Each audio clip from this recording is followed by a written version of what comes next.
What's happening? What's happening? What's happening? Of course, you know it's your boy B High Radio shouting, stepping in the building. I got legendary producer, videographer. You might have known him from the documentary The Tunnel, which went crazy and still going crazy right now as we speak. But now, my brother done came back with an album, Learn from Mistakes. I'm talking about Choke, no joke in this thing. What's good with it, Choke? Chilling. What's good? Feeling good, feeling great. Talk to me. First off, let me start this off by saying that any words that I say on this show are the words of Choke, no joke, not B Hightower, okay? So this way, nothing has to be edited. He has nothing to do with what I say, so we just gonna start off the show just like that. And make sure y'all get my Dolo gear, all right? On ChokeNoJokeProductions.com, all right? Okay, see, Choke, you didn't tell me that you was gonna have to come in this thing and put a doggone parental advisory in the front of it because you about to act a damn fool in here. Nah, I'm not gonna act a fool. I'm not gonna do that at all. It's just that the last major interview I did was with Big Boy from the West Coast. Yeah. You know what I'm saying? Shout out to Big Boy, the legend. And I felt like I gave him my realest interview. And when I saw the interview, which probably was like an hour and a half, it was just like 20 minutes. So maybe if I put a disclaimer, you know, at the beginning of my interview, because that's why I haven't done the interview in so long. Yeah. Because I feel like, if I can't speak the truth or have my opinion, and the people that you deal with gonna feel away because you didn't allow me to say what I was going to say, but you allowed me on your platform, and I said what I said. So if it can affect you, I'm just going to clear the air that way so that nobody holds you liable for the things that I say. So when is it that you got to a point to where the things that you said was stressing everybody the hell out to where you felt like people couldn't really deal with you on a level as they would want to comfortably because you were offending so many damn people? You gotta give me an example. Like what you said with Big Boy. Obviously, in the other hour and 10 minutes of that video, you were giving people hell. What was it that got you to the point to where you decided to give everybody hell? Nah, I didn't give nobody hell. I just said truth. The truth can be somebody's hell. Yeah, well, I mean, one of the things that I know that I said that, he asked me about what everybody call the Illuminati. Yeah. Or somehow, he asked me about it or we got on the subject of it. And I said, there's a few people on your wall right now that's a part of it. Damn. That part wasn't in the interview. Because if I say that right now, it's only 4 plaques on this wall right here. And if I said that in here and I said, well, one of these people on the wall, you know what I'm saying? It would, for the people that watch the show on the regular, they know who's on the walls. Yeah. You know what I'm saying? Now, if the people who's on the walls are a friend of yours, why you ain't take that out? Yeah. He wasn't talking about you, but I'm on the wall. He could be talking about me. Yeah. You know what I'm saying? So I'm not giving nobody hell. That's not giving nobody hell. That's just my opinion. That's it's not even a fact. That's just an opinion. But clearly it was a strong enough opinion for it not to make the cut. Exactly. Okay, before we go into all of your opinions, we got to go into your album, brother. Right. Learn from mistakes. Okay. You know, that First Time Felon, I love that track on there. You snapped on that as well, but talk to me about, you just never know when you might wind up a first time felon in this thing. Yeah, that song, now everything's the truth.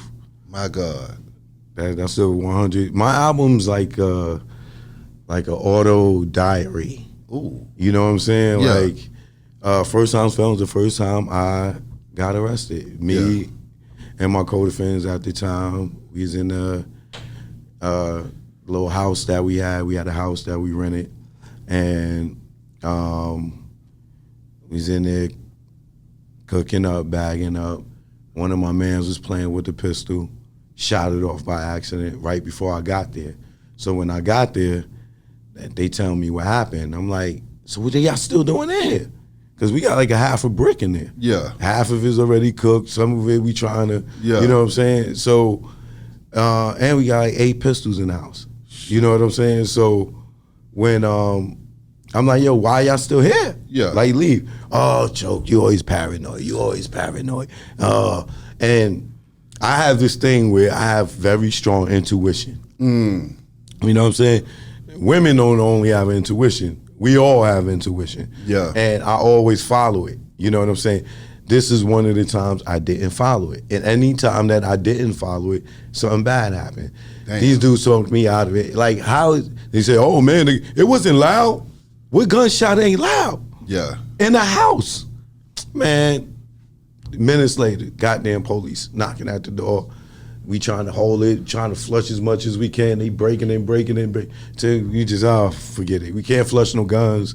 You might as well just let them in. Yeah. You know what I'm saying? Before they shoot up the goddamn place. And they let us in, and that was my first time being arrested. Went to court. Bail was so high. You know what I'm saying? It was like, man, how much we gonna get? We caught. Like, I'm not gonna go to trial and try to fight this and on some technicality and hope to beat it. Man, I'm caught. How much did my time? And that was in. That was the first time I felt it. First time going to Rikers Island. Damn. You know what I'm saying? And only. You know I mean, saying? what was it like on Rikers, man? It's everything you heard about. So all hell was breaking loose in there. That's, man. I went through the phone thing. You know, the first time I went in, got housed in C95.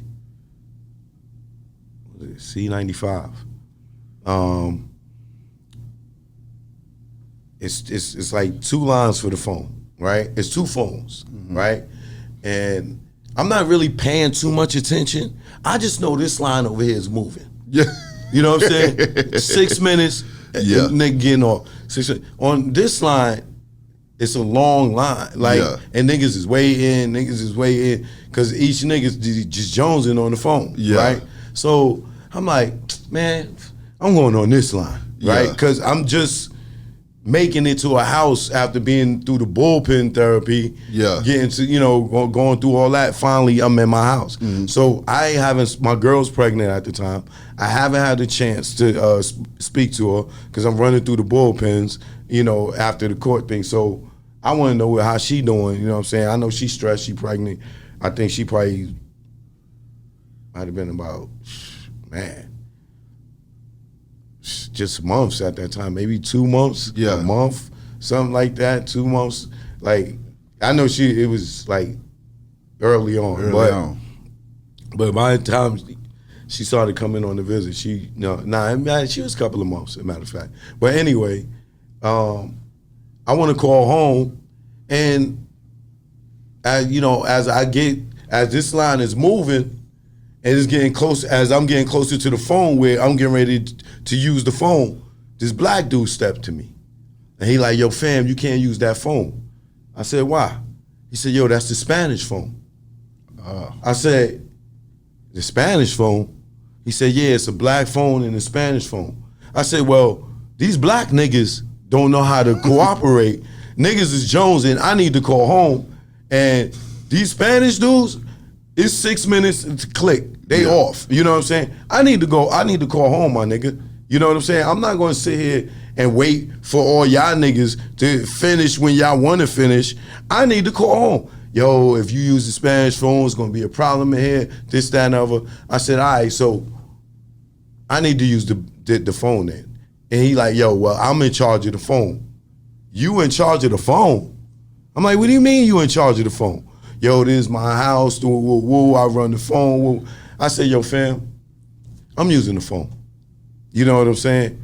I said, if I can't use the phone, nobody using the phone, because I'm going to break that motherfucker. So the nigga said, what? Talking about breaking that phone, man, that's like breaking my mother. I said, your mother be a broke bitch. This nigga was looking at me like, who is this nigga? You know what I'm saying?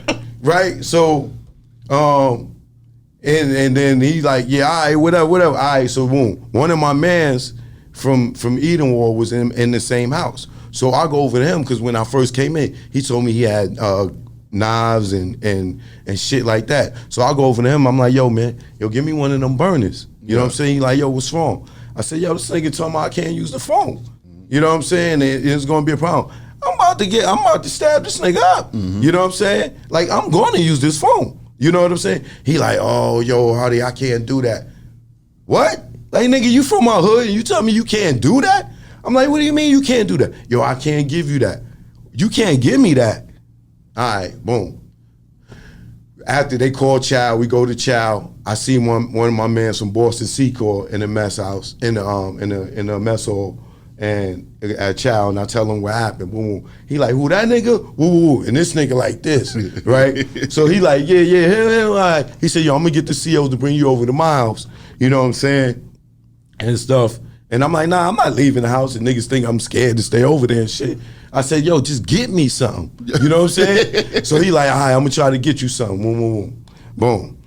We get back to the house and nigga like, yo, my nigga, yo, all that big shit, that don't mean nothing to me. That really don't mean nothing to me. But you could use the phone though. You know what I'm saying? But you know, I just wanted to give you the protocol, this, that, and I said, yo, fam, man, I ain't here to follow no protocol, bro. You know what I'm saying? Y'all got y'all rules or whatever. I'm gonna use the phone when I want to use the phone. Yep. You know what I'm saying? All that, you being the goddamn monitor of the phone ain't happening. You know what I'm saying?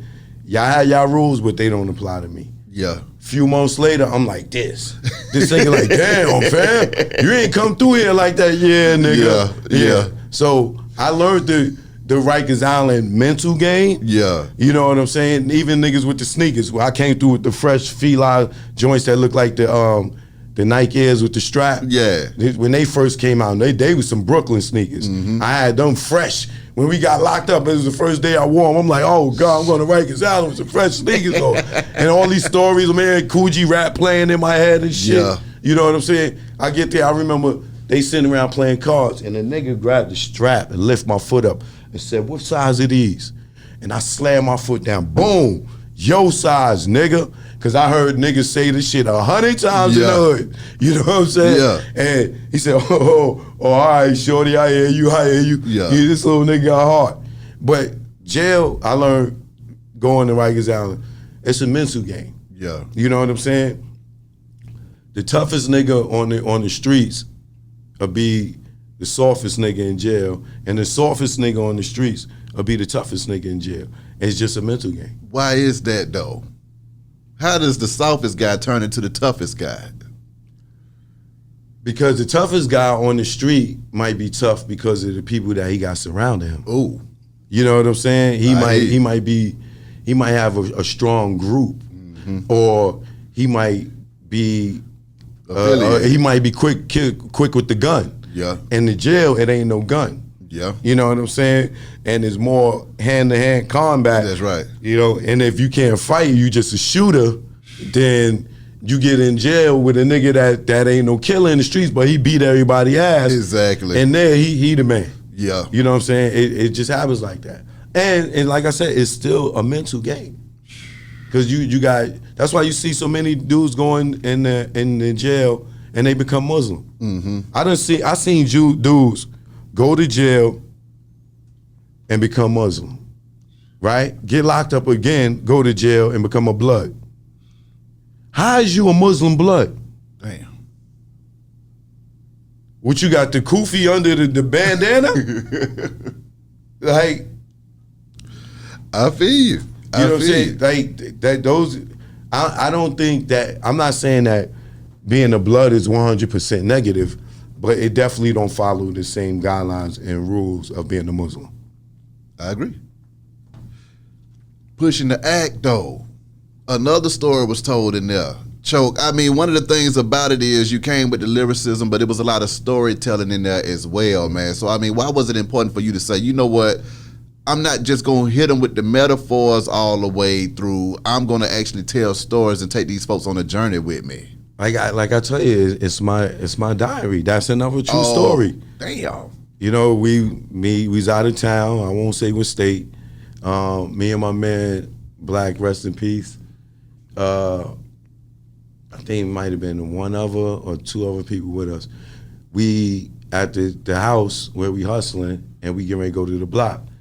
And I tell the nigga, yo, we can't ride deep like this.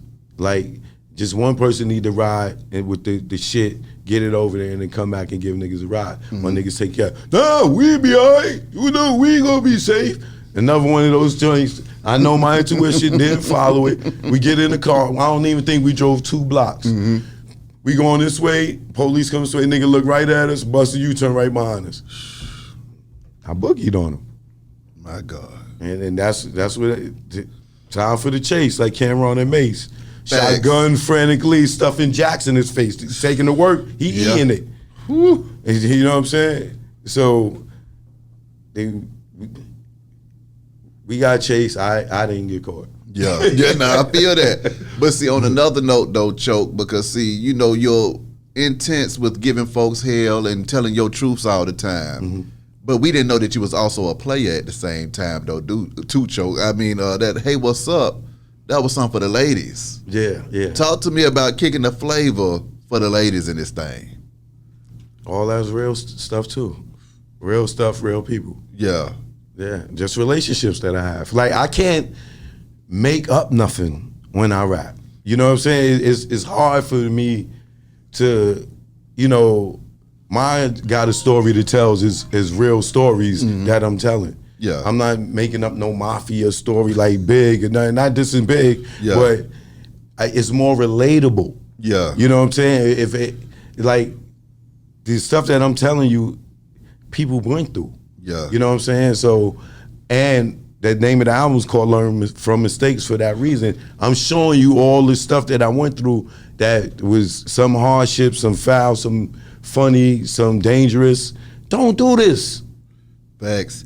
But you're also stealing folks' wives too, Choke. Then on Desperate Housewives, I mean, break that down, man. My wife ain't safe around you, Choke. What? Yeah, no, your wife is safe around me, bro. Okay. Desperate Housewives is about a relationship where I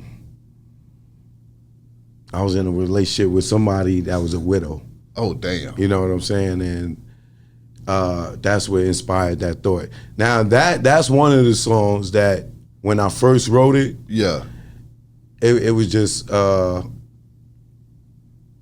concept song when I heard it because I didn't have the relationship yet. Yeah. You know what I'm saying? I just based it off of like it was a sitcom called Desperate Housewives. Yeah. And I used to watch it. Yeah. You know what I'm saying? So it really inspired that thought. But then I had an encounter which, you know, came out into the song. You know what I'm saying? But it really started off from the watching the show and then hearing the track. When I heard the from the Grego, shout out to Grego Chemical Beats, rest in peace. When I heard the track and I heard that, that's what I heard. I never had thought in my life I fall for another man's wife. Yeah. I know that is sound trife. I'm caught up with a desperate housewife. But I'm not the only guy that has dated a married woman. Facts. It's plenty of women that have been married and didn't tell the person that they were married. Hey. And then there's some that just do, and then there's some women that have that understanding in a relationship where they could do that, like Jada. Yeah. You know what I'm saying? So August Alstina, he could. What was your thoughts about that though, man, with Jada and Will and August? I mean, as a person that had that experience, he should have just kind of kept that. I don't think he should have just blew up like that. But when you emotionally invested, you know, you can be as in love as, you know, you are with somebody that's not, I mean, taken or single. Yeah. You know what I'm saying? So I'm sure that a lot of that came from his emotions of being hurt. Yeah. You know? When it comes back to you, Choke, with the music, man, with you always having these bars, why ain't you jump on the rock and get you a deal like everybody else? Funny story. Talk to me. I battled Kanye in Quad Studios. What? And I beat him. What? Dame got the footage. You know who stopped the battle? Who? Big face fucking Gary, nigga. Cause I was roasting Kanye. You pulled him out the battle. I ain't even get to finish my verse. Dame and all these niggas was laughing. Ramsey and all of them, they cracking up. Dame was filming. Yeah. Because I was in there filming, and then Kanye came and he started rapping at me and stuff, and he didn't know I rapped. Yeah. Right? So he said something, then I said something back, filming, and I said something back. And then he like, oh, like, and he got serious. And I wasn't even serious yet. So he went again, and then I started going, and then Dame took the camera from me. He said, hold on, let me get that. You know what I'm saying? He started filming us. Then I went, and then Kanye went again, and then that's when they started getting hit. And then I went again, and I got serious. I snapped out of the video camera mode. I got into boss. Yeah, exactly. Yeah. And I cooked them. You know what I'm saying? I still remember the line I said to him. I said, run for your life, raw dog, living trife, choke about to spark light, roll on Kanye like dice. Nigga, you'll get head cracked. Your hoe I won't see low. Unless she getting this Johnson, this brown like Nino's. And niggas just fell out. You know what I'm saying? And I ain't even get to go, and then Big Face Gary grabbed the nigga, right? And he pulled him out, and Kanye like, no, get off of me. He like, no. Cause he like, yo, this nigga beat you, he gonna be the hottest nigga. And it was some hating ass shit like that. Damn. You know what I'm saying? So then after that, Dame came over to me. He said, yo, you wanna rap?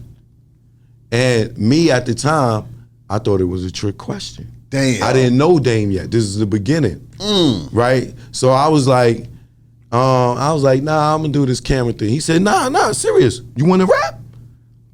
And I was like, damn, now if I say yeah, he gonna be like, man, this nigga Trojan horse his way in here with this camera shit because he wanted a record deal. So I was like, nah, I'm doing this camera thing. He said, you sure? And I was like, yeah. He was like, all right. But now me knowing Dame, the way I know Dame was gonna sign me. What goes through your mind now with that 2020 hindsight, man, and you thinking to yourself about that specific time and how you would have handled it different knowing Dame the way you know him now? And what do you think would have happened? Jay would have hated on me as soon as I got too hot. I'd have been young Chris. Oh, Joe. That nigga would have been like, yo, come here, let me hear that. Say that again. Nah, but I think that if I would have told Dame, yeah, that my rap career would have took off, just as well as Kanye. And the reason I dropped my album is because I didn't want to have no regrets. That shit bothers me to know that I beat Kanye West in a battle and to see this nigga get signed after that point and then become who he is. And I did everything that he did. Yeah. Ask any nigga from Edenwald Projects. I was already producing as a teenager, doing tracks for me, myself, the Naked Faces, other people I was producing for. And then I stopped producing, and this dude Michelob started, he was a more seasoned, better producer. Then I just started using his beats, and then my man P. Lex from the BX, and then my man Grego, rest in peace, Chemical Beats, I just started going to them because when we was doing the music thing, I shot demos to Puff before. My man Larnell Fordham was working at Bad Boy. But when I got to the industry part of it, it discouraged me. I like all the games and all the bullshit and, yo, what's your gimmick? Like, nigga, I ain't got no gimmick. You know what I'm saying? Because you got DOS Effects. These niggas is from the sewers of the underground. These niggas is from this. And I'm like, nigga, I ain't got no, I'm just a nigga from the projects. Mm-hmm. So I'm like, man, I can't figure out a gimmick. So let me do this modeling and acting thing. Yeah. And then I put the music on the back burner. But coming full circle 2020, the Kanye shit always bothered me. Damn. To see that I roasted this nigga. Like, they threw in the towel for this nigga. And then he turns around and gets all these Grammys, all these... I said, I'm better than him. So I just use it as motivation to say, yo, you know what? All these hundreds of songs I got, I'm going to go in the studio. Yeah. I'm going to record the album, and I'm going to put it out. And I'm going to show niggas I'm nice. How can they get that album, though, Choke?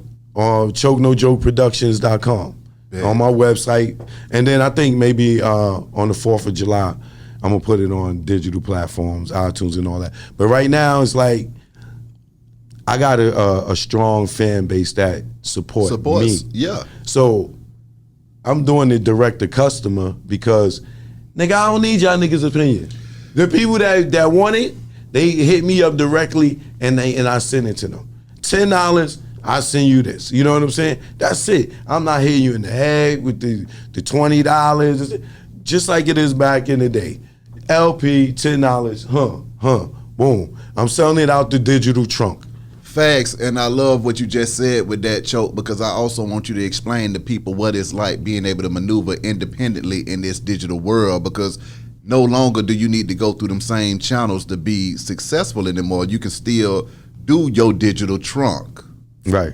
We just coined that phrase on this show too. That's right. We that's our joint. You see what I'm saying? Digital trunk. All right. We rocking out the digital trunk. But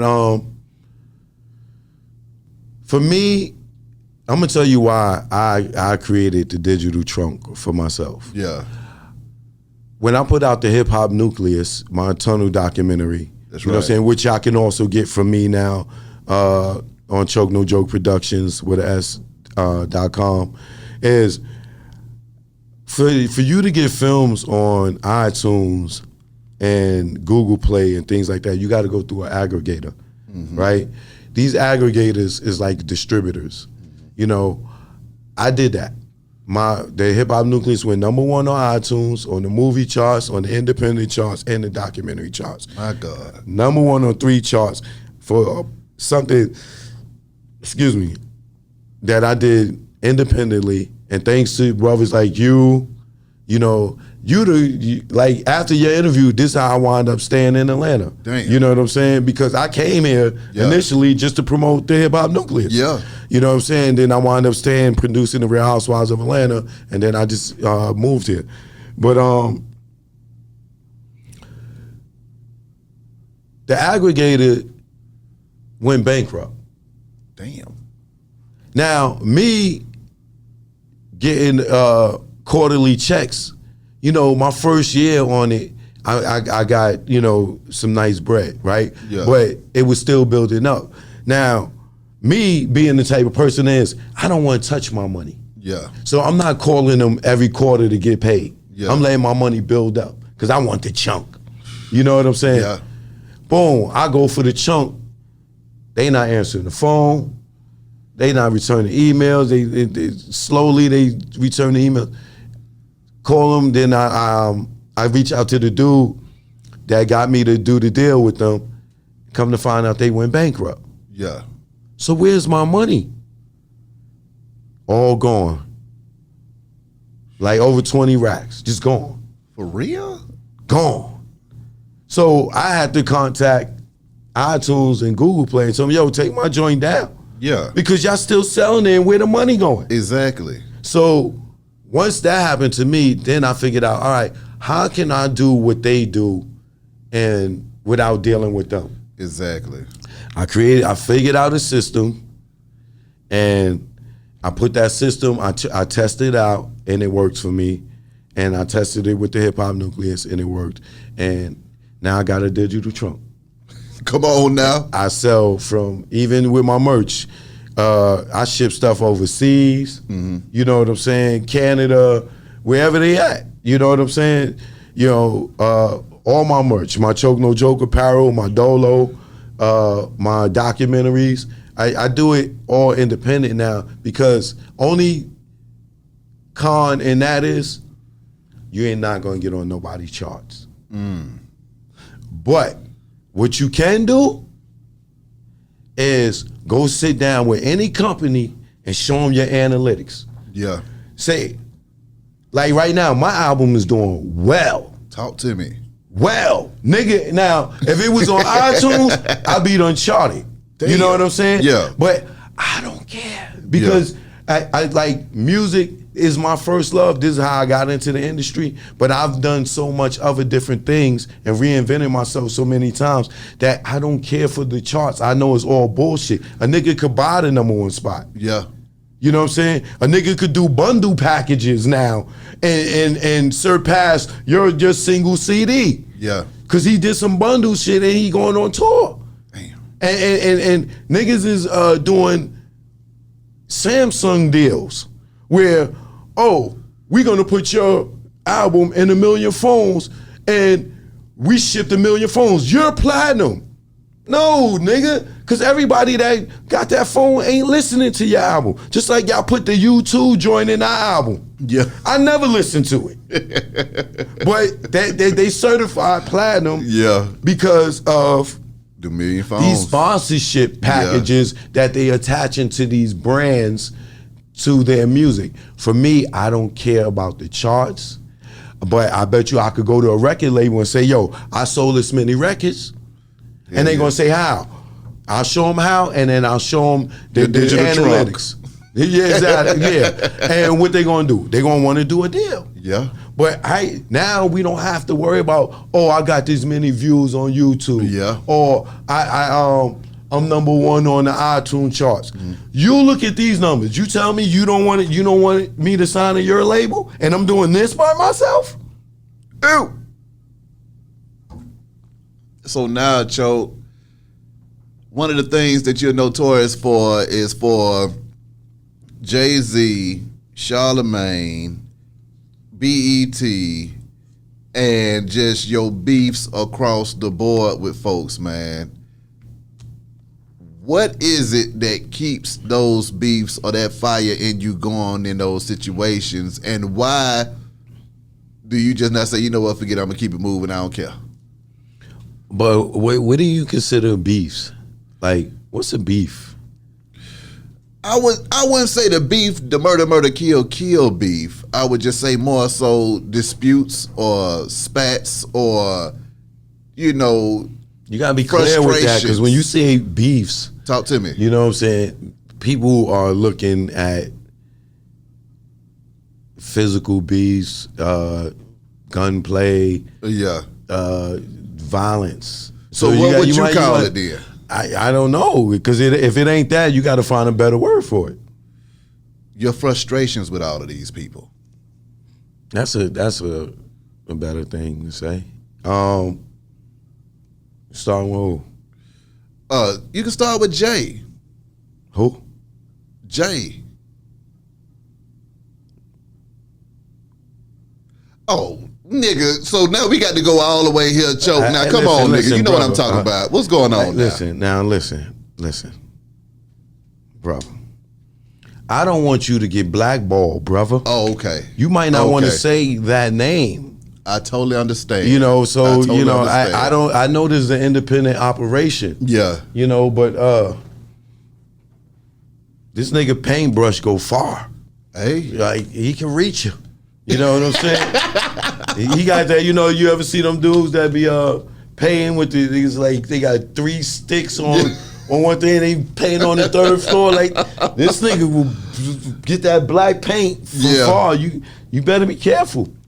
Okay. You know, so you know what?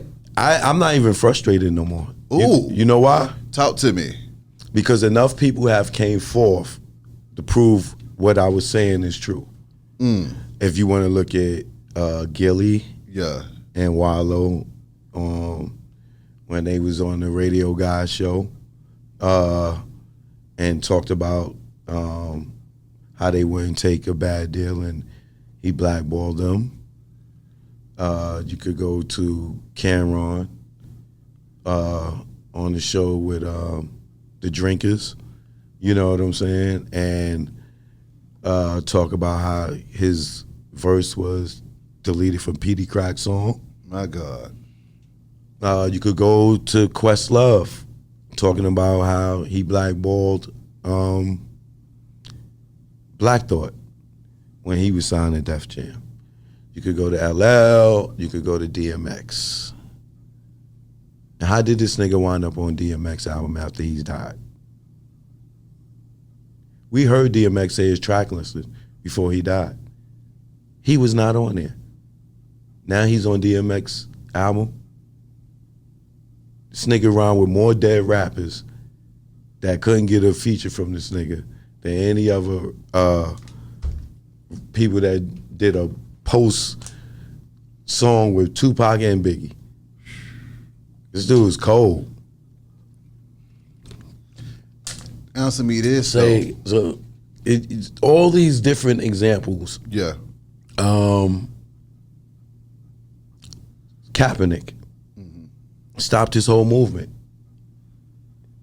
He said, "Yo, we past kneeling," and the whole hip hop stood up. NFL, everything went right back, and people are still out here getting murdered, like Andrew Brown Jr., George Floyd, Breonna Taylor. I can name. The list is so long. I done forgot names. Yeah. And he told everybody, "Get up. Stop doing that. Y'all causing too much of a distraction. Y'all causing too much of attention. Y'all messing up people money." Thank you, NFL, for the check. Y'all can continue now, because everybody got up. Everybody forgot about Cap, and everything went back to normal. This is how much influence this person got, that he said, "We past kneeling," and everybody got up. Nobody's protesting no more, and the killings is happening more now than they were then. Are we aware of any good that he does in the hood, though, Choke? Because, see, I do understand where you're coming from with that. But I did see where he was funding, some people's movements to, try to fight against the oppression from the police and stuff like that in those cases. Yeah, but your question to me, what was my frustration with him? Mm-hmm. You know what I'm saying? Like I said, my frustration with him is that, he's behind the scenes blocking and doing a lot of funny stuff. People think that, I'm still harboring feelings because he got me jumped. No, that was then. After he got me jumped, he came to Dame house and taunted me there. Came, stood next to me. Or I'm standing on the other side. He came in there, didn't say nothing to me, just stood right next to me. And didn't say nothing. Nothing. He stood there for like 5 minutes, just taunting me. You know what I'm saying? And I don't know if the nigga just think that, I don't know what he thought. You know what I'm saying? But I'm not that dude, but I am that dude. You know what I'm saying? But I'm not that dude at that point in my life. You know what I'm saying? Mm-hmm. And you playing, and then after that, it's the misinfo thing, where, he got her, she was playing my stuff. I gave her something to play. She played his in replacement of mine. You know what I'm saying? The Breakfast Club interview. You know what I'm saying? Getting them to chop 20 minutes out of my interview and then not trying to air it. You know what I'm saying? It's a few things. Like Puerto Rico. It's so many different things like that people don't know. So when I'm sitting there telling people, my frustration comes from, y'all don't believe this nigga's a sucker.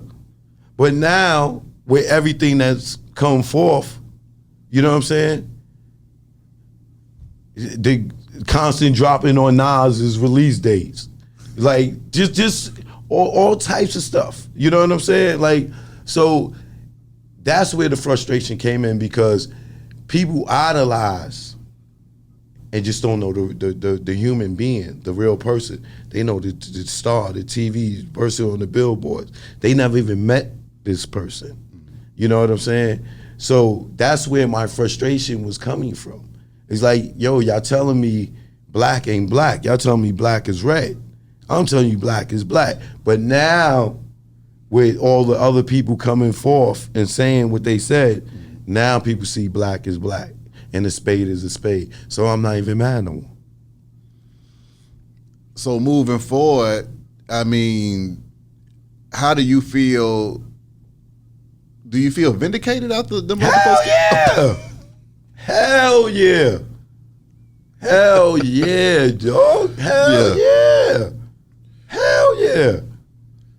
I mean, just the industry in general, though, Choke, when you think about the perceptions versus reality, man, what are some of the harsh realities that people just are not ready for, but everybody wants to be in the middle of, that they need to wrap their mind around before they even attempt to jump off in this game? It ain't just based off success.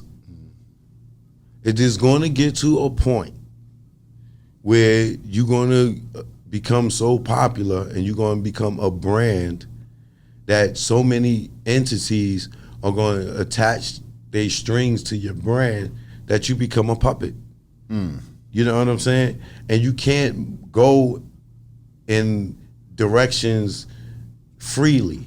You stuck on these strings. If you think you're going to go over here, they're going to pull you back. If you think you're going to deal with the people you grew up with, they're going to pull you back. You know what I'm saying? You got to stay in that elite club. And people say, oh, man, these niggas be hating. They just, why a nigga just can't be successful? Why, you know what I'm saying? We all successful. You successful. You successful. I'm successful. In my own right.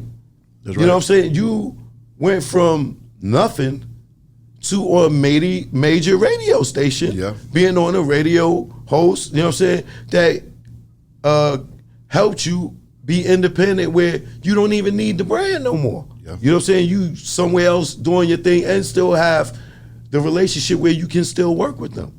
That's success. You don't have to be driving a Maserati or Lamborghini. That's success. You've probably interviewed almost everybody you wanted to meet in hip hop. That's success. For me, I've been from here to Africa to London, Paris, all over the goddamn world.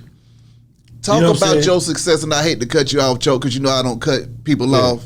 But when I look at your independence as well, because I recall when you had came down here, you had the tunnel in your hand, but you hadn't turned it into a whole Choke No Joke brand that we see going on right now in front of me. What was that catalyst that got your brand in order, and what is that like now for you maneuvering independent and being self-sufficient and sustaining at the same time? I think the branding, well, I always did the branding. That's where the Choke No Joke come from the tunnel. You know what I'm saying? Once I created that one logo, like that logo is my actual handwriting. I actually did that. You know what I'm saying? From doing graffiti. You know what I'm saying? That became the brand when I put that on the VHS. And after I did the 4 VHS and then the DVDs, the brand, the logo, you know what I'm saying? And then, you know, even rapping, you know, it's the brand. Choke No Joke, Choke No Joke, Choke No Joke. You know what I'm saying? So I got to a point where in the industry, when I was doing the modeling and acting, that I modeled for so many people like Carl Kanai, Tony Shellman, so many different urban brands, Pure Players back in the days, all these brands, Avex, that when I got into the industry and got behind the camera, I used to still go to those brands and be like, yo, you know, when I'm doing the music videos, when I'm in the music videos, I'm like, yo, I'm doing the music video today. You should give me some clothes to wear. You know, because they wasn't dressing me because I wasn't a principal. I was just an extra. I just moved myself into extra principal, out of the extra spot into principals by getting close with the first AD. You know what I'm saying? That's how I would get in front of people and stuff. So I would get fly clothes, and then I started charging them. I'm like, yo, so-and-so got a video.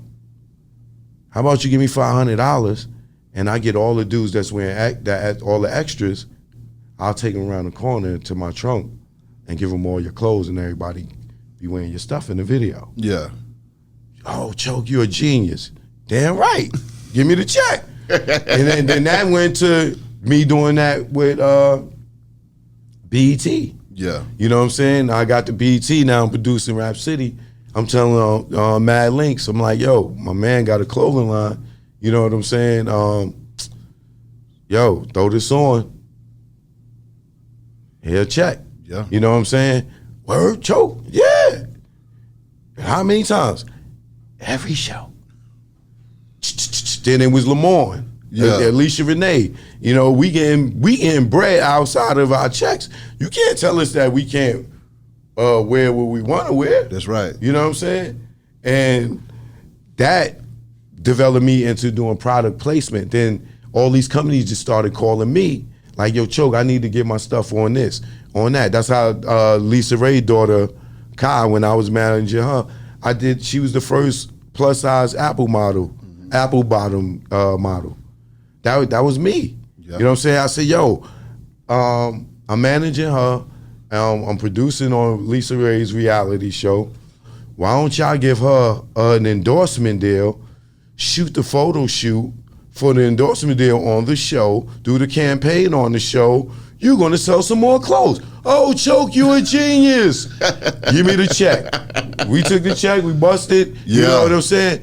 They got a whole commercial on a reality show. I did the same thing with Jackie Christie when I was managing her. You know what I'm saying? I'm just a marketing genius. You know what I'm saying? So after I realized, yo, you know, even when I had the Baller clothing line back in the day, you know what I'm saying? I was putting it all on BET and it helped with the sales. Yeah. You know what I'm saying? Independent companies doing like $2 million in sales just because of the exposure. Yeah. You know, so when I did the Cold Blue movie, clothes. Yo, FUBU niggas. Yo, we need clothes. That's when they had, Crown Holder. Yeah. You know what I'm saying? Crown Holder. And they had some other brands.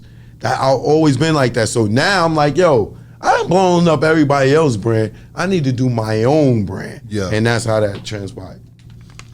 Now in current events, you have the case of Kwame Brown. He got pissed when folks called him a bust and they was trying to make him the butt of all of the jokes. And he went on a revolutionary rampage. He's still going. And he's still going. What were your thoughts on all that? I thought that he was definitely validated in his actions because it wasn't about basketball what Charlamagne did. It wasn't about basketball. You know what I'm saying? He put his family's criminal history out there. And you got to think, if you was a child, and I'm not saying this in no formal way of disrespect because this is the picture Charlamagne painted. His daddy's a murderer, his brother's a murderer, his other brother's a murderer, right? You just described like the Manson family to us, right? Now say you was out here and you was a family member of the Manson family and nobody knew that, right? Yeah.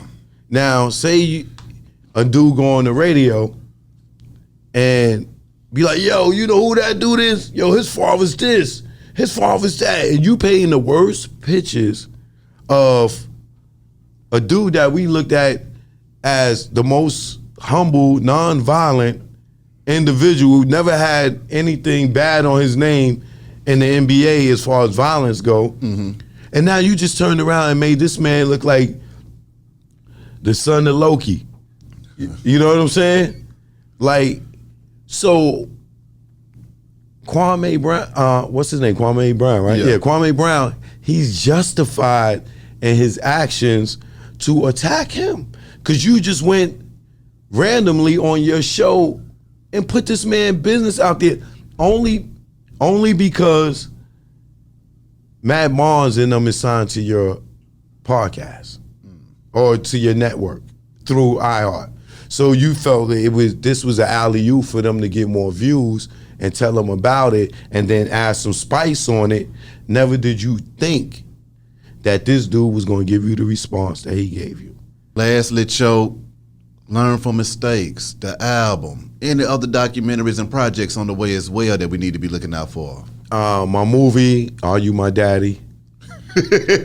Which is a conscious horror flick. Oh, that's cold. Yeah, about gold diggers. That sounds like a good show, babe. You know what I'm saying? Film. It's about women that use their kids to entrap men for security. Ooh. And it goes bad. It Ooh, goes you done bad. trapped the wrong one? Yeah. It goes bad. And when I That's tell you, crazy. you can see the trailer for it on my YouTube channel. Yeah. It's called Are You My Daddy? Other than that, I got Journey to Check My Loved Ones, which is a documentary I did around the COVID that I'm gonna drop in a few months. And to learn from mistakes, the album's out right now, ChokeNoJokeProductions.com. And it's just, like I said, it's like a diary. Real rap, real stories, real experiences for dudes in the streets to learn from and don't come and repeat. Because like the song Stay DL, you know, that song was written about flossing is the next stage of you going to jail or getting robbed and killed. And today, what we have, the nigga with the money phone. You know what I'm saying? Yeah. Or nigga on Instagram got to show everything that's stay DL, and you know you won't go to jail, or you limit your risk of going to jail. You limit your risk of being robbed. You don't have to let the money burn your pocket. Exactly. It's a lot of niggas out here with money that want to show y'all niggas, oh nigga, you think you got money? Yeah. Oh, I got money, but don't have to go and buy a Rolex and wear it every day. Don't have to go and put 10 carat in each ear. Don't have to go and get the chain that everybody got the same chain. They ain't got to go put the grill in their mouth. But they got more money than you and don't drive a luxury car. And they don't have half the goddamn problems you got. Niggas ain't trying to rob them. Niggas ain't trying to kill them. You know why? Because they not breeding jealousy and envy. And that's what you're doing. You breeding jealousy and envy. I know dudes that got money and they walk around every day and don't wear jewelry. But they got money. They could go get a chain. Yeah. They could go get rings. They could go get watches. They could go get earrings. Yeah. They could wear Gucci, Fendi, all that shit all day, every day, but they cool with some Gap jeans on, some jeans, some regular sneakers, and a t-shirt. Yeah. Why you feeling like you gotta have all this shit to get attention from these women that's gonna get you in a casket or get you in the jail cell? And that's what my album is. It's all about experiences that I went through. You know what I'm saying? That is telling you, yo, like this nigga's favorite line, I did it so you don't have to do it. You know what I'm saying? Yeah. But it's just learn from it. Don't sit there and say, oh, yo, this nigga sold mad drugs. I'm going to sell mad drugs too. No, this nigga sold drugs. He went to jail. He got his head blown off. I'm not doing that. Exactly. That's what this is. You know what I'm saying? Like, I got this song, like, that's not on the album. It'll be on the next one called And Then. Where I talk about just another experience. And like, it may sound like a story to people, but for me, it's just me writing in a diary. That's how I look at it. Like, born in the Bronx, raised in Eden Wall, the place where I saw soldiers fall. Saw JR get crushed between the war of the elevator, was only 12. Now how would you cope if you was me, seeing Excite before 13? going to probation because trespassing on the elevator was a felony. Family blaming me, still went to the funeral because I knew that it wasn't me. I carried a coffin before 13. Crack cocaine hit the scene. Turned me to a hustler, my mom to a fiend, and I'm mad cause she keep stealing my things, but I'm draped in all the jewels her addiction brings. And that's the thing that make thugs cry. Or when your baby moms don't let you see your child, or when your mans leave the VI. Hey, I think that's the perfect place to stop it right there, Choke, because you just snapped with some bars on that thing, bro. Yeah. Salute, salute, salute. Be High Radio shouted. Choke no joke. Holla at y'all in a minute, man. We gone. All right.